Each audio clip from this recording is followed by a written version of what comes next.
This is the Ohio AgNet. I'm Jolpa Norwood, broadcasting from the Voice You Know at the News You Trust studio, sponsored by BASF and Zidua, the most trusted name in herbicides, providing Ohio soybean and corn acres with up to 2 weeks more residual activity and broad-spectrum weed control. Looking at the broadcast studio right now, some pretty gray clouds and just a little bit of spit of rain every now and then. We'll talk about the weather in just a bit, but the weather allowing some crop progress to get underway, some planting. Ohio farmers just getting started in the fields. The latest USDA crop progress showing about 1% of the state's corn and 1% of soybeans planted.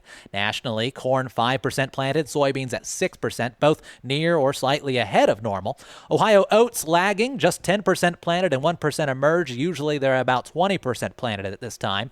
Ohio winter wheat, though, looks to be in pretty good shape. 65% rated good to excellent compared to a much tougher national picture. Winter wheat across the country rated just 34% good to excellent as drought continues to pressure key plains states. And that is impacting markets today as wheat is higher about 7 cents. We'll talk markets later. As promised, weather brought to you by Seed Consultants. Simply better performance online at seedconsultants.com. Here's Ryan. We've got a mix of clouds and sunshine through the day today, but more showers are able to pop up this afternoon and evening. I'm Chief Meteorologist Ryan Martin.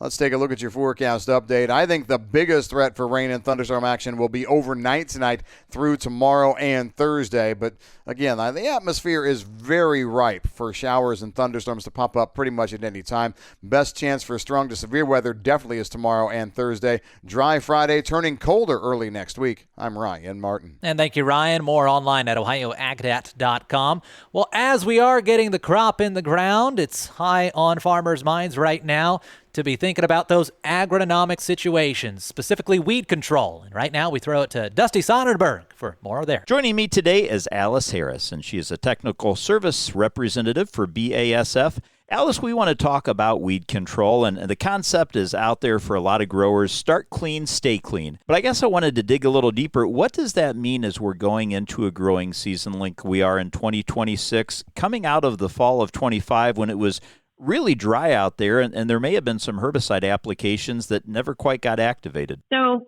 start clean, stay clean, I feel really talks more to as we go into the spring season. Now, we can do some fall herbicide applications with residuals and obviously our burn down, but sometimes those residuals are not going to carry us as we go into the spring season.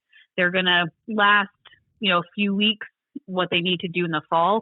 But when we think about start clean, stay clean, we're really starting that season off in the spring, which is right now. So we want to make sure that we're getting a good application, not only with our burn down, but adding those residuals in another time in this time of year. We want to make sure that we're getting the products out there ahead of time.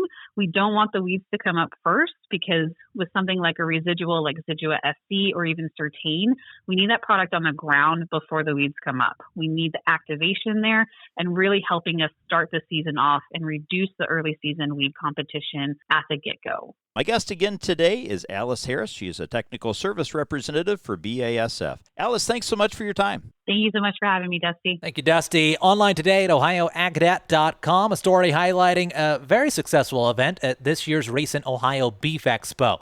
A massive 23,000 head feeder cattle sale conducted entirely by video auction, drawing buyers from across the country, and it was very well entwined with the Beef Expo itself. The sale was hosted by United Producers and Live Ag.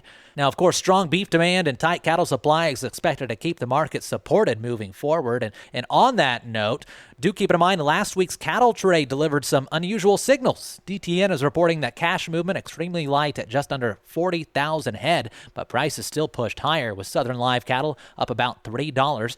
At the same time, select beef cuts averaged higher than choice cuts for the week, a rare shift pointing to tight lean beef supplies, and that, of course, historically small U.S. cattle herd. Before we get to markets, a couple of calendar notes to pass along. Don't forget our next monthly check-in at Farm Credit Mid-America will be on Thursday, April 16th. Tune in as we discuss the latest Farm Credit Mid-America news and updates. Also, tune in on Wednesday, April 15th for our midday show for the April edition of the Field Leader Roadshow. Powered by soy biodiesel, Dusty travels to Lorain County to visit with Eric and Adele Flynn of Gordon Farms and Flynn Livestock. The Ohio Field Leader, a project of the Ohio Soybean Council and Soybean Checkoff.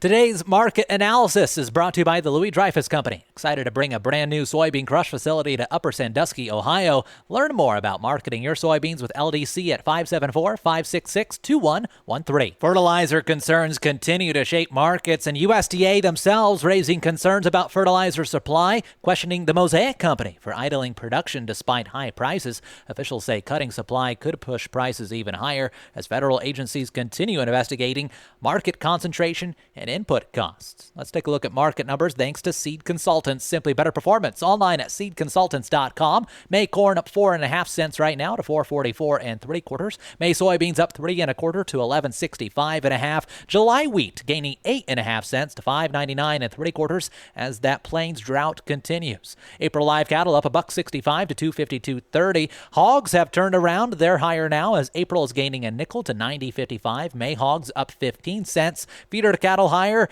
and milk trending sideways. I'm Joel Penortwood. This is the Ohio Ag Dat.